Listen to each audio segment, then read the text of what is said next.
For me, a big part of being an athlete is not only the physical training, but also having the knowledge that I prepared properly. Whatever you live for, just live. I'm not a morning person. Dedicated to being passionate about it. Bodybuilders have become more lazy. People have always thought I lift fake weights. Iran and the United States. You take responsibility for that. Hey, Gunter, how are you? Hey, how are you? Good to meet you, man. What's going on? Everything good, everything good. I was looking forward to this interview with you. Yeah, me too. It's great, you know? Yeah, man. It's good to meet you finally. Yeah. What's going on in the world of bodybuilding? I'm not really always up to date, but you know, it's like I kind of follow mostly the Olympia. So. Yeah. Well, we're gonna get into all of that right now. Oh, cool. So how long do you do this now? Generation Iron? Yeah. Well, the first movie came out in 2013, and then we launched the network. So Cool. A few years now, yeah. Awesome. Yeah, man. Yeah. Yeah. Have you competed yourself too? No. I come from the media world, just more filmmaking, you know what I'm saying? Well, I love bodybuilding. I definitely work out. Try to work out. Oh, well, I can tell you've done some showing a little bit there. So tell me about first time at the Olympia, going into competing at Olympia. What was that experience like for you? First of all, my whole life, when I started looking into Mr. Olympia, following like, look what Arnold did in the magazines and Lee Haney at the time and stuff. I was like, oh my God, I want to get there. I just want to be on that stage. It's a dream, right? And then you're finally there. It's like you just can't believe you did this, you know? And so that was obviously, you know, a dream comes true, obviously, you know? And it was, to this day, these are my best experiences. And for me, still to this day, the best Olympias that I felt like were consistently always really good were going to the Mandalay Bay. You know, like I arrived always on Wednesdays, right? So you walk in that foyer at the time in the Mandalay Bay. They had always these flowers, the ambiente, the people already checking in, all the photographer, the little vibe that's going on. Everybody's like tense and excited at the same time and stuff, you know. It was amazing. I don't know. It's like, that is the one thing that I always missed, you know. It was always like getting ready for the show, the drive down to Vegas. I always drove, never flew. And it was like, you know, it became after a while a ceremony almost, you know. It was really cool. I mean, I loved it. It was some of my best times in my life. Man. Now, obviously, you've competed the same time as Marcus Rule, right? You guys competed against each other. Yeah, we were. I think I competed a couple. I mean, I was also in New York and stuff, but in when was it? 2000. I don't know when Marcus the first time competed. I was 2001 and 2002 already. Then when I beat that year that I beat Ronnie. And then I was always 2003. So Marcus was there. Was he there already 2001 or was it 2002 when he first time competed? Something like that. I don't know. But did you find like people? I mean, he's a great bodybuilder. He's German. Right? He's huge. He's very tall. From what I understand. Right? Yeah, he's big, man. He was like, he was like always. Did you feel like people are always comparing you to him in that era? Well, you know.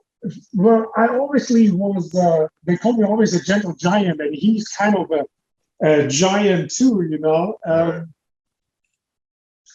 Well, you know, there was a time always, I think they always tried to, who is a better bodybuilder, you know, and all this. And well, there are different categories, you know. You always have some people who are really massive. And then, you know, there's always, you know, there's like, it always goes by, what are you more attracted to? You know, if you like the look of this guy better, you like the look of this guy better. You know, right. It's really it's always, you know. I almost want to put it this way: if you look at Flex Wheeler and Kevin LeBron, who you like better? When they're in absolute 100% condition. You know, I mean, it's really it's a tough call. I think almost you can go 50-50 on that, you know. So that's kind of, you know, I think that's where Marcus had always a strong front, but I felt that in the back, almost when he turned around, he never, well, to me, it looked like he could always be a little tighter. But from the front, it was, I mean, my goodness, he looked square and rare, you know. I mean, it looks, you know, it looked tough. I mean, and obviously it's right away imposing, you get his attention, you know, obviously. But, you know, obviously in Europe, I just think they probably said, oh, who was the best bodybuilder, the German? Was it Gunter? Was it Marcus? You know, there were some talks, I guess. Yeah. Did you ever feel like it was a rivalry between you two? Or maybe, did you ever have rivalries with somebody else? Well, as long as you compete, anybody is a rival, you know, if you think about it, you know, it's like it doesn't matter who it is. I never personally really look at like, of course, you always go compete to win. But I never had, I would never say anything like negative or something that I felt like I have to talk somebody down and stuff, you know. I mean, Marcus looked always impressive from the front. It was unreal, you know. You look at it, so how is it? At some point I said, man, God, how can you be that square? I mean, even the shoulders and stuff, you know. Yeah. You know, it just, you know, I always get along really good with everybody. It's the same as Flex. I always like talk. I mean, obviously, as soon as you step on stage, yeah, you want to win the show. Of course, you want to beat somebody out. Yeah. That is just the plan of the game. But, you know, I never saw it like, for me, being a rivalry on a point that you dislike him or don't like him, whatever, you know.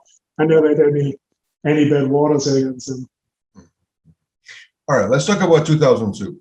Now, it's a significant thing because, you know, Ronnie Coleman became Mr. Olympia in 1998, right? Yeah. So a lot of people beat Ronnie Coleman prior to that, right? Because he competed a lot and he lost to a lot of different bodybuilders. But you, from what I understand, is the only bodybuilder to beat Ronnie Coleman as he was the reigning Mr. Olympia. Yeah. Now, it was 2002 New Orleans, right? New Orleans show. Yeah, the DNC show of strength. DNC show, okay. It was considered the pro world at the time, I think. But so they had, I think, 2 or 3 shows of those.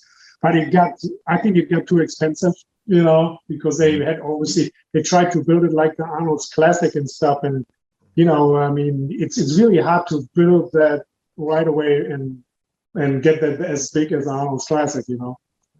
Now, this show happened after the Mr. Olympia or before the Mr. Olympia? After, 3 weeks after. So, okay, so Mr. Olympia, Ronnie Coleman wins again. Yeah. And then, boom, he jumps into that competition. Yeah. And so do you. Yeah. I'm getting my coffee here today. Go ahead. So tell me what happened. I mean, why do you think you lost that show? Why I won that? Why do you think you won? Like, what did you do different from the 3 weeks? Only 3 weeks passed by after the Olympia, right? Well, I put it this way. Ronnie might not like me for this, but the truth is, that day at the Mr. Olympia, you have to understand and hear the words of Peter McGuff. You know Peter McGuff recently. Yeah. Rest in peace. So he came to me to that show. First of all, you know, he said after I got my placing, I placed 5th at the show, right? Mm-hmm. I walked backstage and I said, oh my God, you know, finally they put me in the final. He took me and he looked me in the eye and I said, Gunter, you should have been already in the final last year. For some reason, I was the year before, you can look, I looked actually pretty good. It was 2001. They put Greg Titus in front of me, you know, and there wasn't even a comparison. I mean, I didn't even get compared to people in the top, I would say 7 that year that I could have been beaten. So how you can judge that, you know? So at the time, that was, well, you know, I don't know, it was an issue. I don't know why that was, or maybe I did get overlooked, but I'm pretty sure because of my height, I saw the lineups. You cannot really overlook me, you know, because of the, but anyway, so, and he said that. So, and I was like, wow, really? Yeah, he said, you should have been in the top 6. You could have been in the top 6. You looked phenomenal last year. You know, you made way bigger improvements. And finally, he said, the whole audience, we're talking the thousands of people that were there, saw that. and they were no denying it. And they were fed up finally, and they jumped on their chairs when I got called out fifth, and they booed so loud. And I still have goosebumps from toe to head when I think about it. That, by the way, was a moment in my life where I was standing on stage. I teared up actually, and I was thinking, this is exactly what I worked for. I swear to God, even winning the Olympia couldn't have been better, because it was funny. It was like the whole audience did something they have never done before, that they finally stood up and booed so loud that, it was obviously a really, I didn't even get compared to the top guys. So, and I was the best dialed in and the best the best dialed guy on stage. I had striations in my glutes. I was the only one that had that. So anyway, and I brought the full package. So and still I placed like fifth. So the audience went nuts. I went to the mic. I don't know if you have seen it. It's online. People still emailing me about that. When I said, hey, the placing doesn't matter tonight. What you guys do here, that is important. Thank you so much. And I walked away. But it helped actually to calm the crowd down. So Triple H, who was the host of the show, and he came backstage and said, dude, you should have driven that Cadillac out of here. That is your Cadillac, because they had a Cadillac and a prize money at the time. And he said the same thing. So somehow the whole scene, everything what went on there, must have set up also, well, we got to pay attention to him in 3 weeks. If he can keep his condition and he's in shape, he can get Ronnie, give him trouble. I think that was kind of because of what all that happened at that show was so intense. I mean, even afterwards, when I came back from the stage, the show was over. It took me an hour and a half to get to my hotel room. I mean, it's like, because people were blocking the doors. There were like 500 or 1,000 people who all want to take pictures. And I came from backstage, and they were like, it was insane. It was like, really, like I said, that is a moment of my life where I still think about today, because like I said, there's nothing in comparison you can compare that what happened there. It was weird, and the focus point, it was almost scary to a point how everybody was like locked in on me, it was weird.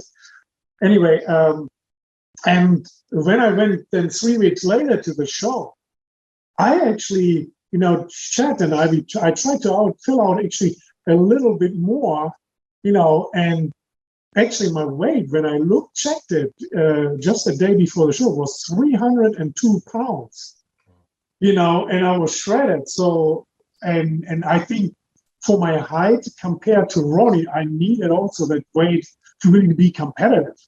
Yeah. I'm telling you, getting up to that was the hardest thing, because I had to be in off-season 337 pounds. That was the heaviest. Yeah, well, all of a sudden you notice snoring, you got to be careful with sleep apnea.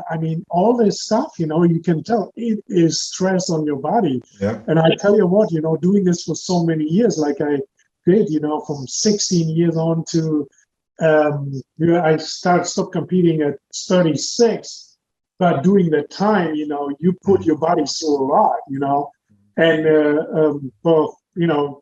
so far so good. I didn't have to or needed any surgeries or things like that. So I kind of walk good and be in good health and stuff. But like I said, you go through a lot through that stretch, Anyway, going back to the show, GNC, obviously, Kevin was funny. Kevin LeBron came and he said, oh man, you could win this. I said, dude, hell no, they would not give it to me. I wasn't even close at the Olympia. They gave me fifth, The judges, he said, well, I don't know, man.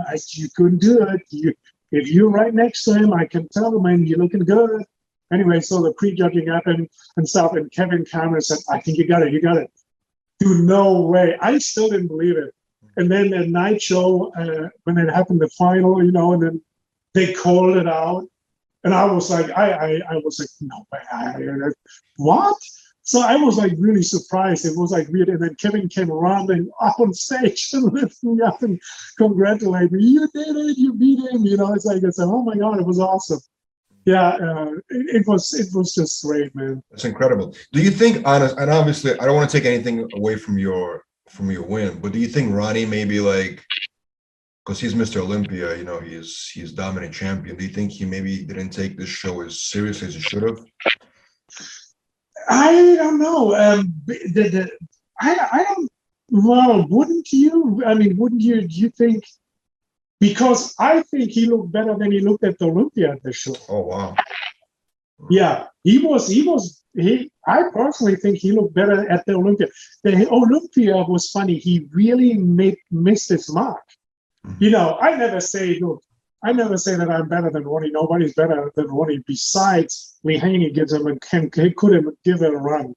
And because I think Haney was so dominant at some point, and even his last year, you know, just to mention it quick between, that's what I admire him for. Do you know that Haney was 34 years old the last time he competed? And he beat Dorian Yates by a landslide. I mean, we talk, and it was unreal. I mean, I saw pictures and I said, even from the back and stuff, I think he could have still competed for many more years. So was he as big and how you say it, like, not freakish, but you know, as massive as Ronnie? No, he wasn't. But I don't know, man. He had some real good genetics, and I think if he pushed it, you know, harder or for a couple more years, he could have done it actually 2 more times. I don't know. You know, we will never know anyway. But then next year, Dorian came and he was all big and stuff. Anyway, yeah, going back to the show, I don't know. I mean, you see, to me, Ronnie, it's like he looked, in my opinion, better than he was at the Olympia. So I don't think that he necessarily took it easy there, you know.